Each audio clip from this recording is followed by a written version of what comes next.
ओम शरणागत दीनार्थ परित्राण परायणे सर्वस्यार्थ हरे देवी नारायणी नमोस्तुते।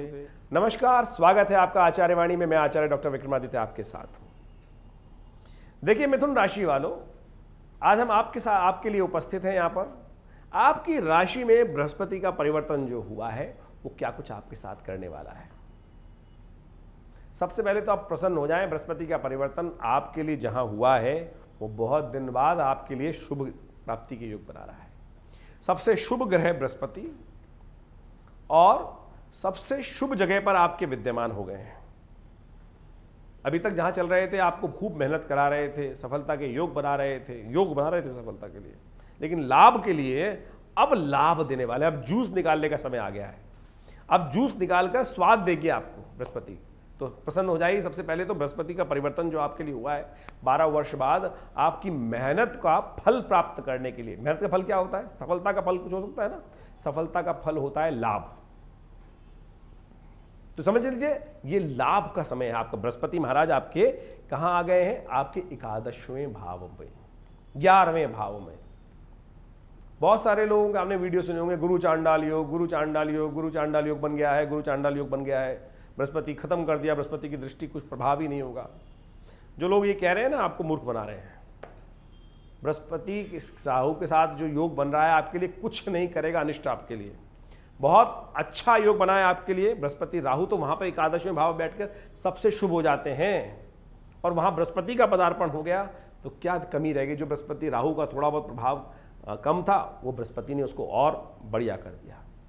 11वां भाव है लाभ का भाव, 11वां भाव है इनकम का भाव, 11वां भाव अनेक प्रकार के जो विभिन्न प्रकार की चीजें उन सब का जो निष्कर्ष निकलता है वहां से प्राप्ति के योग देता है। और वहां से देख भी बृहस्पति, इससे पहले बृहस्पति चल रहे थे आपके 10वें भाव पर। 10वें भाव में बृहस्पति जब चल रहे थे तो वो शत्रु रोग उत्पन्न करने के योग भी दे रहे थे। यानी आपका जो लाभ सफलता मिल रहे थे, कहीं ना कहीं कुछ छुटपुट कुछ न कुछ आपके शत्रु उत्पन्न हो जाते थे। अरे अच्छा प्रोग्रेस कर रहा है, क्यों कर रहा है, कैसे कर रहा है, इसको तो दबाओ, इससे लाभ लो, इसका नुकसान कराओ। इस प्रकार के योग चल रहे थे। अन्य से कभी कभी रोग, सब कुछ ठीक चलते हुए रोग हो गया, स्वास्थ्य खराब हो गया, फिर कुछ नहीं हो पा रहा था सब कुछ। अब आ गया सबको लिपने का समय।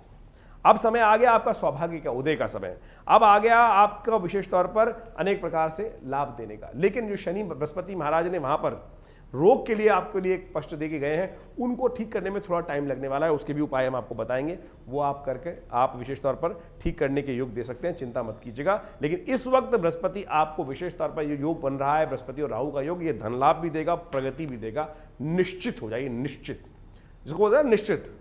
110% गारंटी दे रहे हैं हम आपको आपकी राशि के अनुसार से कि ये समय आपके लिए बहुत ही अनुकूल रहने वाला है, बहुत बढ़िया रहने वाला है और आपको लाभ देने वाला है। बृहस्पति महाराज आपके 11वें भाव में बैठकर लाभ की स्थिति बनाएंगे। उसके बाद कहां देख रहे हैं बृहस्पति? सबसे पहले बृहस्पति की 3 दृष्टि होती है, पंचम, सप्तम और नवम। जो पहली दृष्टि पंचम दृष्टि है, पंचम दृष्टि कहां पड़ रही है? आपके 3य भाव में पड़ रही है, आपके साहस में, हिम्मत में, आपके बाहुबल में। आप देख सकते हैं इससे पहले क्या प्रभाव था और अभी बृहस्पति उदय जब हो गए उसके बाद हिम्मत मर्दा मदद खुदा वाली स्थिति आप स्वयं करने वाले हैं। आप देखेंगे बृहस्पति व्यक्ति परिवर्तित हो गया। 12 वर्ष बाद ये समय आया आपके लिए। ऐसे में आपको उसको पूर्ण लाभ लेने के लिए अपने आप को तैयार करने की जरूरत है। पूरी तरह से ग्रह तैयार है, लेकिन आप यदि जो जागत है सो पावत है, जो सोवत है सो खोवत है, समझ लीजिए भाग्य बिल्कुल समय जाग गया है। अब देखो बहुत सारे लोग क्या होता है कि सूर्य निकल आते हैं उसके बाद भी सो रहे होते हैं। अभी मैं कुछ दिन पहले एक व्यक्ति को लेक्चर सुन रहा था। एक व्यक्ति बहुत सफल व्यक्ति, बहुत ज़्यादा सफल व्यक्ति हैं, किस्मत से सफल हो गए, बढ़िया हो गया, अच्छा नाम हो गया पूरा। लेकिन वो वीडियो में बोल रहे थे कि मैं तो भैया 11-12 बजे सो के उठता हूँ, उसके बाद थोड़ी देर जाके ऑफिस में जाता हूँ, उसके बाद थोड़ी देर चाय पीता हूँ। ऐसे लोगों को मत सुनो भैया। देखो एक बात समझ लो, जब किस्मत साथ दे रही हो ना तो सिद्धांत को पालन करना चाहिए। जो सूर्य उदय होने के बाद उठते हैं और उनका भाग्य बहुत दिनों तक उनका साथ नहीं देता, उनका भाग्य सो जाता है कालांतर में जाकर। इसलिए प्रकृति के सिद्धांत को सूर्य उदय होने से पहले अवश्य जागने का प्रयास करना चाहिए। समय बिल्कुल अनुकूल है, लेकिन आप कर्म ही नहीं करोगे तो फिर क्या प्राप्त होगा। इसलिए मूर्खों का सानिध्य मत लो, बुद्धिमान बनो।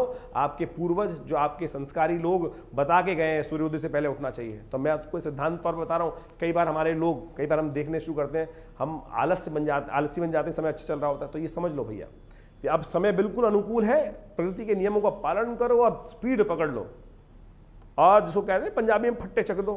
तो बिल्कुल वो स्थिति बन के तैयार है इस वक्त, तो आपको बिल्कुल तैयार हो जाना चाहिए। फिर 12 वर्ष तक फिर इंतजार करने की जरूरत नहीं पड़ेगी।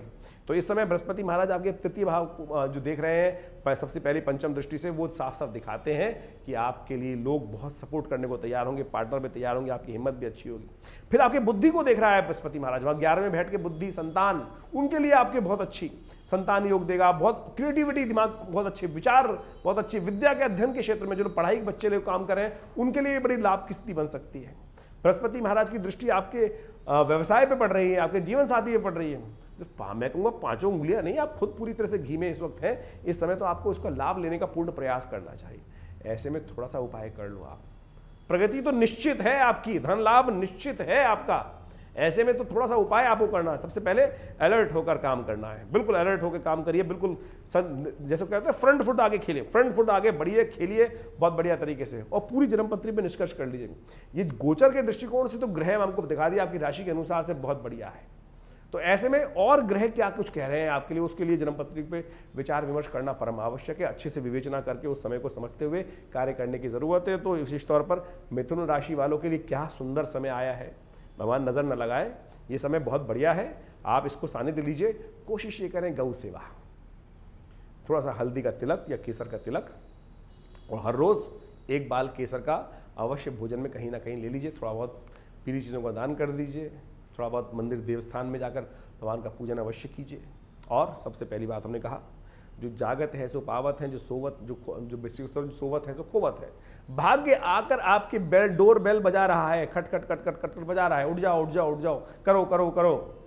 आप फिर भी अगर आप नहीं लाभ लेना चाहते हैं तो फिर आपकी गलती है। समय बिल्कुल अनुकूल है और बिल्कुल समय तैयार है। अब आपको तो बस आके खेलने की जरूरत है। देखिए भाग्य से क्या कर सकता है, रोटी लाके आपके समक्ष उपस्थित कर सकता है, लेकिन उठ के खाना, मुंह में चबाना, अब आपको कोई चबा के भी मुंह में डाल दे तो भैया वो तो स्थिति अच्छी नहीं है। तो वो स्थिति मत लाओ। हाँ, वो भी हो जाती है कई बार, क्या होता है ना, बीमार हो जाता है आदमी, नाक में ट्यूब डाल देते हैं, वो स्थिति थोड़ी लानी है हमको तो आनंद लेना है। तो आप भगवान से बहुत बढ़िया समय आपके लिए आया है, तो आप कोशिश करो इस समय का पूर्ण लाभ लेने का प्रयास करो।